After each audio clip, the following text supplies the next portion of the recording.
Constitucional en medio de 8 días de manifestaciones, se está garantizando los derechos o se está respondiendo a intereses políticos. Recordemos de que hace poco la Corte Constitucional, dentro de sus acciones, tumbó 2 leyes impulsadas por el presidente Daniel Noboa: la Ley Orgánica de Solidaridad Nacional y la Ley Orgánica de Integridad Pública. El alto tribunal determinó que ambas violaron el principio de unidad de materia y se aprobaron con atajos que limitaron el debate democrático. ¿Cuáles eran los efectos inmediatos o las reacciones? ¿Cuál es el análisis que vamos a ampliar sobre cuál el impacto real que tiene esta decisión en los servidores desvinculados, en el aparato estatal, en las decisiones del gobierno? 7:03 a.m. Le invitamos al doctor Alberto Palacios, por favor, encender su cámara para iniciar este espacio de entrevista y poder responder a cada uno de los cuestionamientos que se van a desarrollar en este espacio de diálogo. 7:03 a.m, 7:03. Asimismo, recordarles a cada uno de ustedes que pueden sumarse a la conversación escribiéndonos al 096-799-8870, 096-799-8870. Invitamos al doctor Alberto Palacio, por favor, a encender su cámara para iniciar nuestro espacio de entrevista aquí en Visión a la Verdad. 7:04. También saludamos a quienes ya nos acompañan a través de nuestra plataformas digitales. En Facebook estamos en vivo, donde saludamos a quienes están reportando sintonía a esta hora y también a quienes se están sumando a este espacio de diálogo. A José Luis Mejía Cano, muchísimas gracias, José Luis, por esos saludos. También para la señora Nelly Álvarez, para Jaramillo Antonio, para el ingeniero John Ormaza Muñoz, muy pero muy buenos días. 7:04, 7:04. Estamos a la espera de que ingrese el doctor Alberto Palacios para iniciar nuestro espacio de entrevista. Y como lo mencionábamos hace pocos minutos, hay que recordar de que dentro de esta situación es importante destacar de que hay reacciones. Una de ellas de la ministra Zaida Rovira, que acusó a la Corte Constitucional de dejar al país indefenso frente al crimen organizado y llamó a impulsar la Asamblea Constituyente. Hay muchísimas preguntas. ¿Cuáles son los escenarios que se abren en este dictamen para la propuesta de Asamblea Constituyente que está impulsando el presidente Daniel Noboa? La Corte Constitucional está actuando con contrapeso, es lo que necesitamos saber. 7:05, 7:05. Doctor, un gusto saludarle. Muchísimas gracias por encender su cámara. Bienvenido. Muchísimas gracias, buenos días a todos los radioescuchas y a esa radiovisión de la querida provincia de Manabí. En realidad, el momento que está viviendo el país en las actuales circunstancias es totalmente crítico. En medio de un paro y cerca de medidas que ha tomado el gobierno con el afán de componer de alguna forma la situación que estamos viviendo, existe la declaratoria de inconstitucionalidad por parte de la Corte Constitucional de 2 leyes, la Ley de Solidaridad Nacional y la Ley de Integridad Pública, que las 2 leyes se las anula con efecto retroactivo.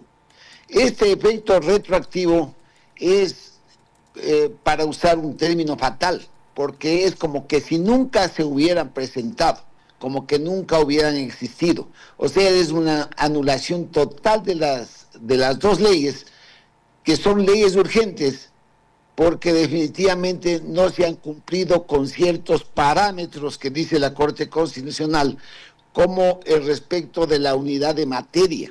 Indican que se mezclaban temas no relacionados, falta de liberación democrática y falta de transparencia en el proceso legislativo. La unidad de materia es totalmente relativo. Y lo digo yo relativo porque en varias leyes del país se establece unidades que no son idénticas, que no son de igualdad absoluta. Lo inconveniente que hubieran sido legislaciones contrarias e incompatibles. Eso sí no hay cómo, pero la unidad de materia se da en muchos casos y muchas de las leyes que nosotros las usamos a diario no tienen solamente unidad de materia, tienen disposiciones totalmente inconstitucionales y las estamos usando y nadie dice nada. Para citar un ejemplo, la ley de arbitraje y mediación. La ley de arbitraje y mediación reconocida por la Constitución contraviene el artículo 76 de la Constitución de la República, donde se indica claramente que todos tenemos derecho a recurrir de un fallo. ¿Qué es recurrir de un fallo? Que está vigente un recurso de apelación, porque eso es de pleno derecho. La apelación es un recurso donde definitivamente está protegiendo el derecho a la defensa. La ley de arbitraje no tiene recurso de apelación. Eso es inconstitucional y sin embargo esa ley está funcionando todos los días. La unidad de materia es totalmente relativa, porque si se lo hace al mente como tema, en temas como por ejemplo la ley de solidaridad nacional, que es con el carácter de urgente, esa se enmarca en precisamente combatir aquellas economías ilícitas que están circulando en el mercado, que es sabido por todos que el Ecuador ya no solamente es un país o de paso de cantidad de actividades ilícitas, sino que existen incluso lavado de activos, existen las organizaciones criminales del crimen organizado.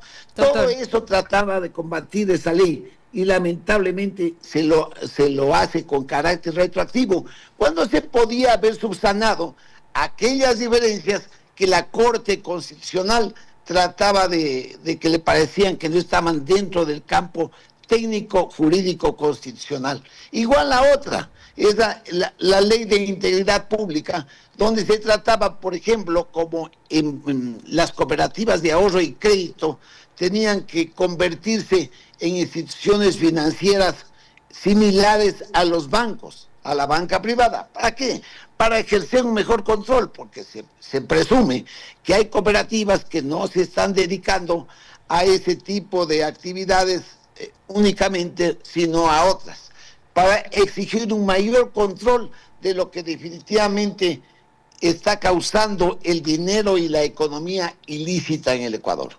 Doctor, pero ¿cómo se explica que la Corte diga que esta ley es inconstitucional, pero por ejemplo en el caso de los despidos que se realizaron con esta ley sigan siendo válidos? ¿Eso no sería una contradicción jurídica?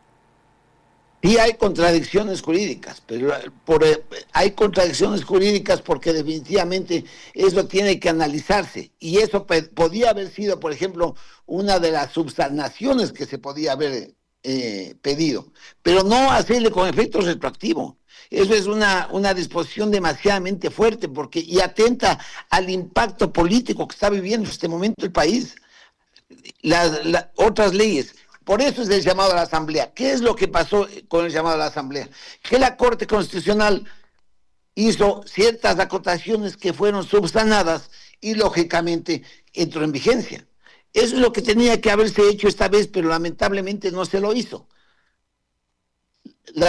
Los temas también de materia penal, de ejecución de penas, niñez y adolescencia, movilidad humana son declaradas inconstitucionales, también con efectos retroactivos. Eso está demasiadamente drástico. Yo considero que la Corte Constitucional tiene que ser un poco más tolerante y consciente del momento político que estamos viviendo en el país.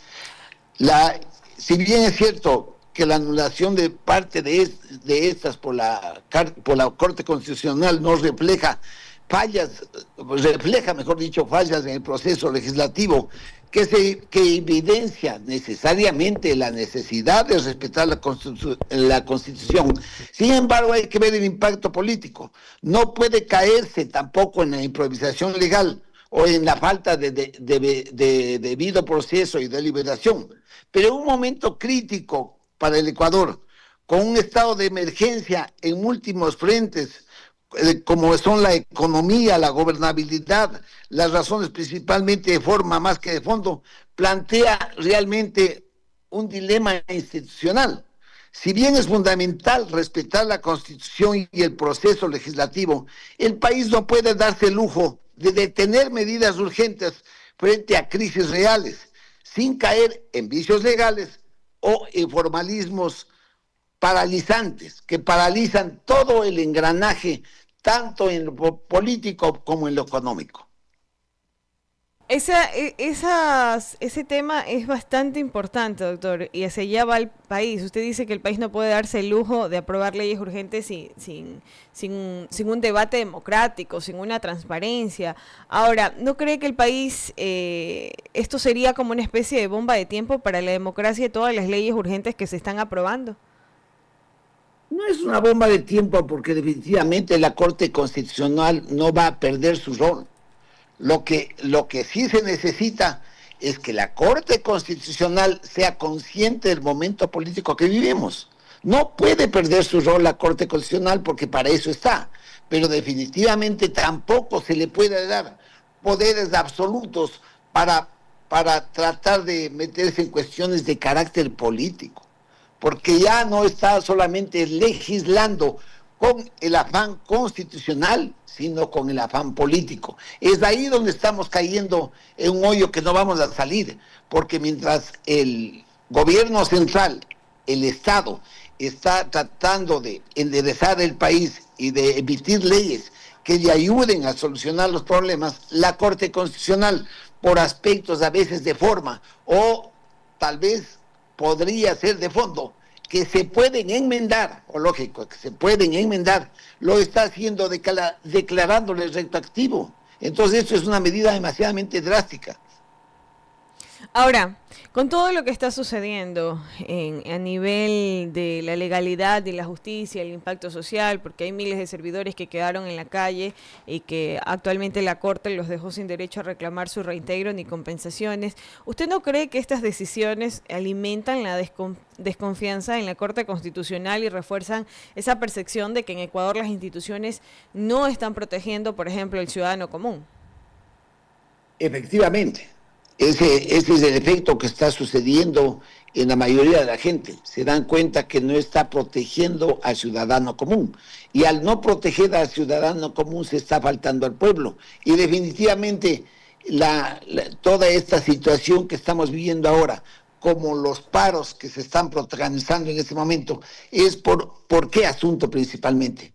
Por quitarle el subsidio al diésel, cuando el diésel está comprobado esto mediante datos que está utilizado sobre todo de manera ilegal, tanto en el contrabando como para todas las minerías ilegales. Eso no afecta al pueblo, eso no puede, y todos sabemos que no afecta al pueblo. Lógicamente puede afectar en determinados productos, pero para eso están las compensaciones. Las compensaciones son precisamente para eso, para darle al pueblo determinados incentivos y determinados servicios, sobre todo, que puede utilizar en forma óptima y eficiente.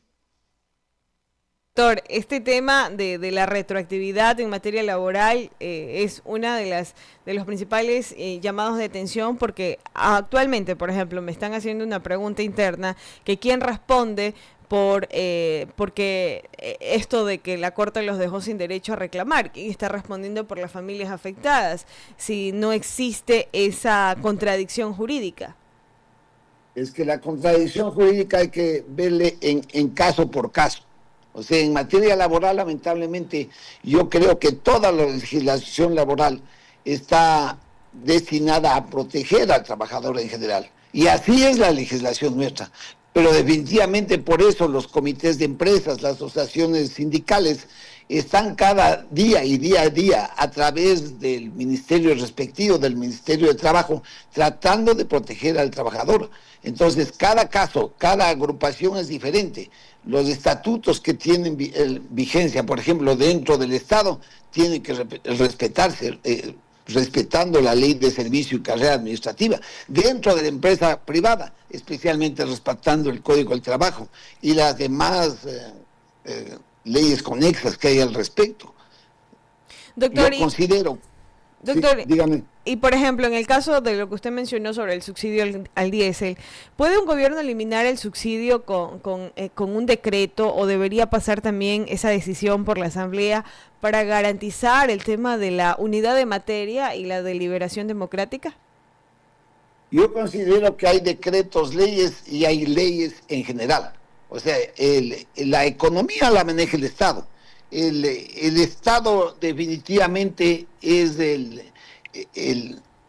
que nos gobierna a todos. Dentro del Estado están los diferentes organismos a través de los ministerios y diferentes instituciones públicas de orden jerárquico que lógicamente tienen que manejar técnicamente las situaciones de carácter económico y político del país.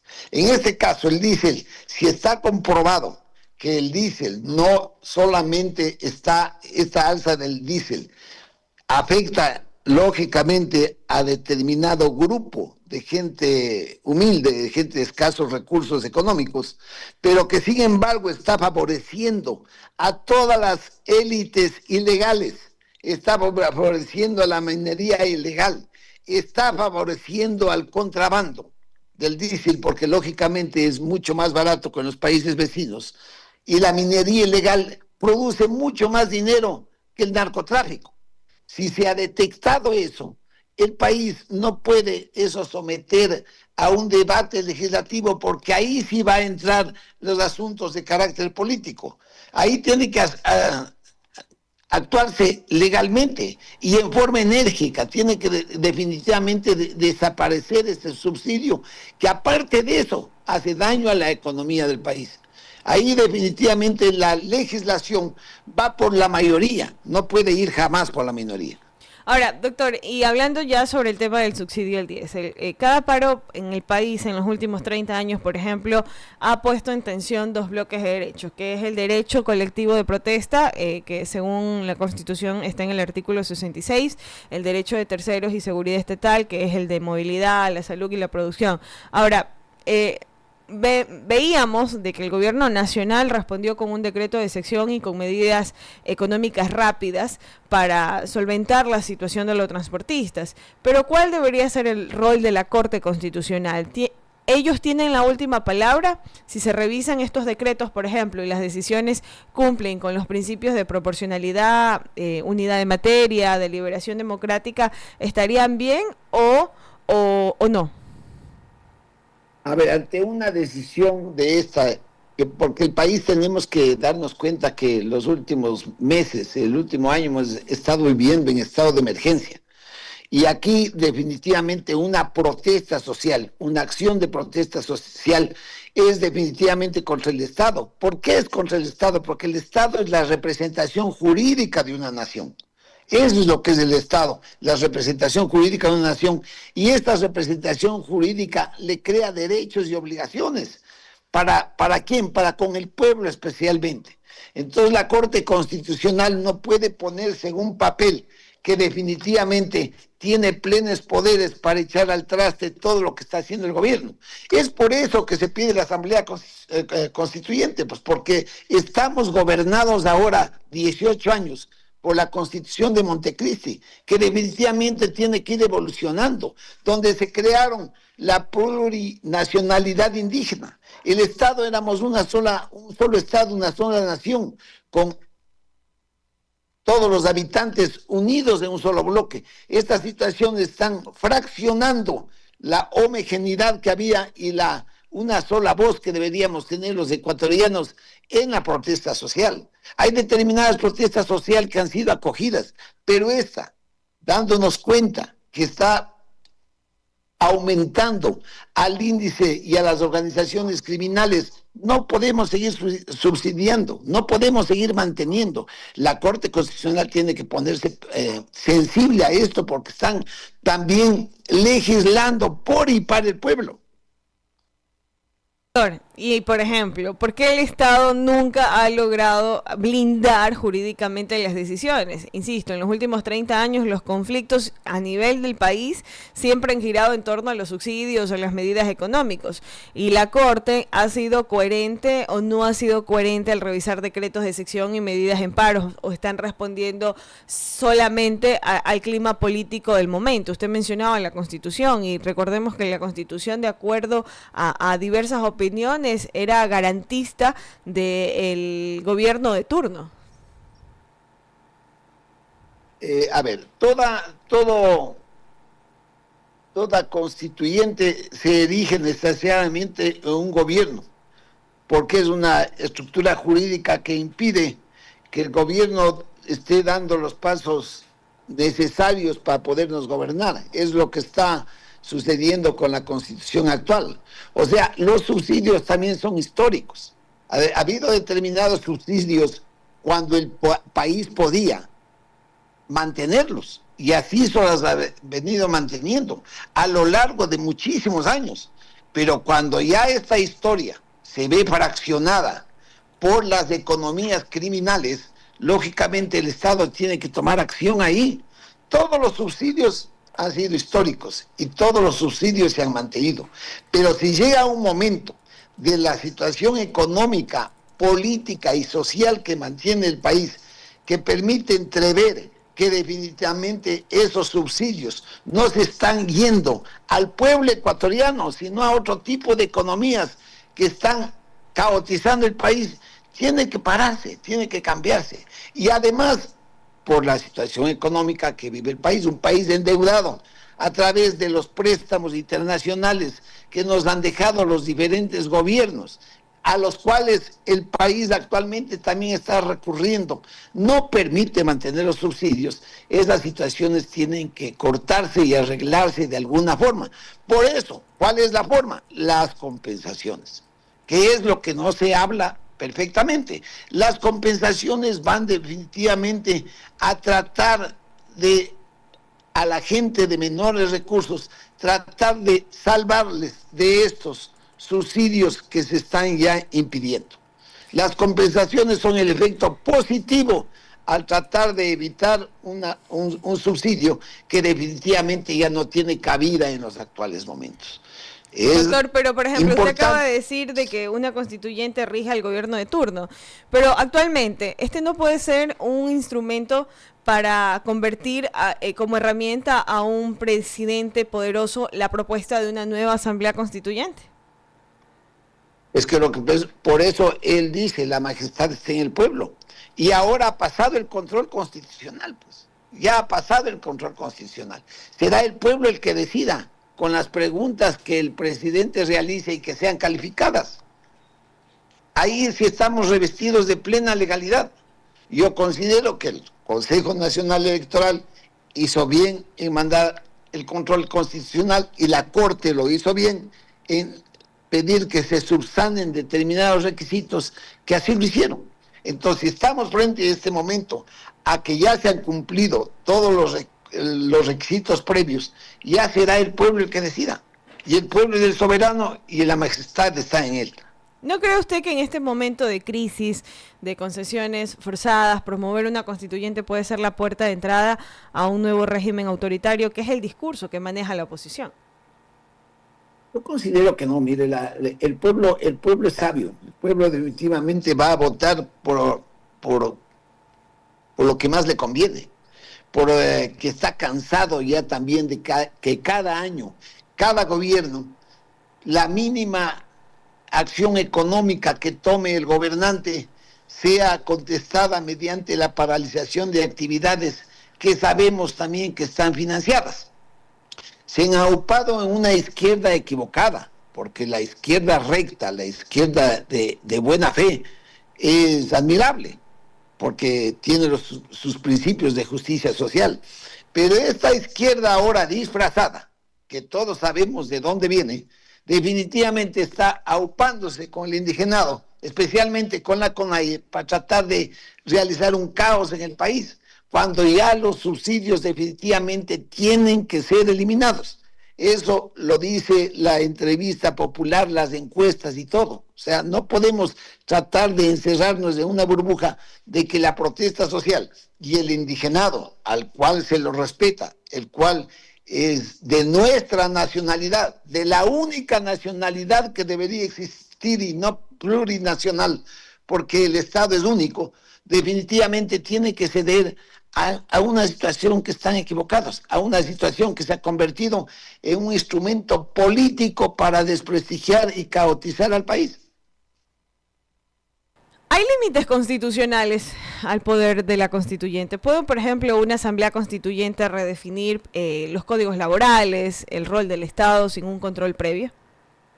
Mira, definitivamente en materia laboral los derechos adquiridos son inalienables.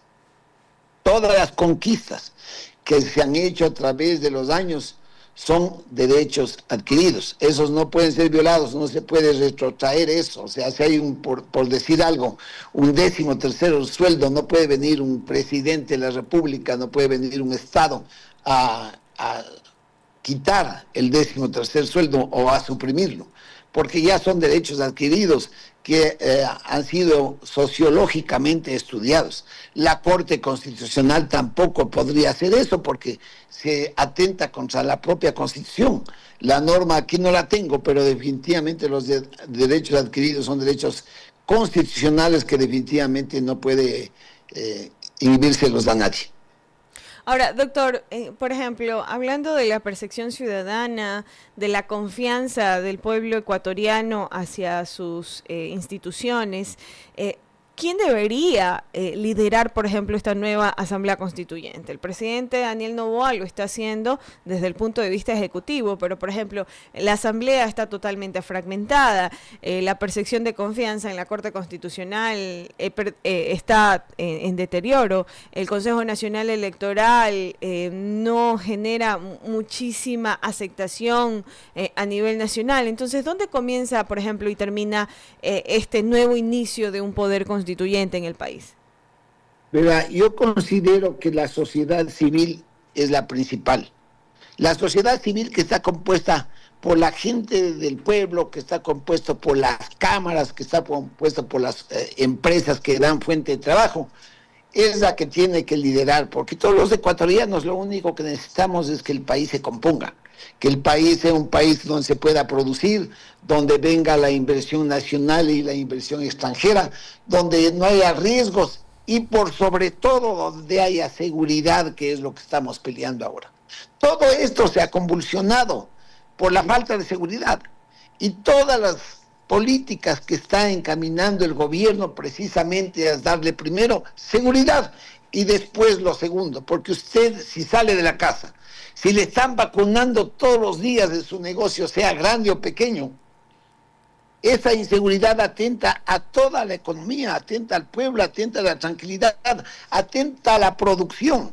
Entonces la sociedad civil es la que debe buscar este momento, que esa constituyente, definitivamente, yo considero personalmente, discrepando de algunos otros colegas míos y todo, que se debe cambiar la Constitución para definitivamente fortalecer las aristas democráticas, fortalecer la seguridad jurídica y la seguridad integral de los ciudadanos.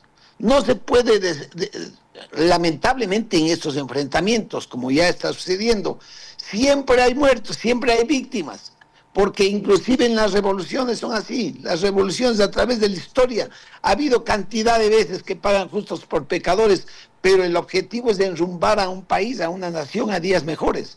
Definitivamente yo considero que la sociedad civil tiene que ser la partícipe en esta nueva Asamblea Constituyente. Doctor, muchísimas gracias por su claridad, por acompañarnos en este espacio de Visión a la Verdad. Sus reflexiones nos ayudan a entender la magnitud de lo que está viviendo el Ecuador, está viviendo el país. Seguiremos atentos a cómo evoluciona este pulso entre el Ejecutivo, la Corte Constitucional y también la ciudadanía. Ya estamos de cara a una nueva consulta popular y sería importante seguir contando con su participación aquí en Radiovisión. Muchísimas gracias por la entrevista y estoy a la orden siempre.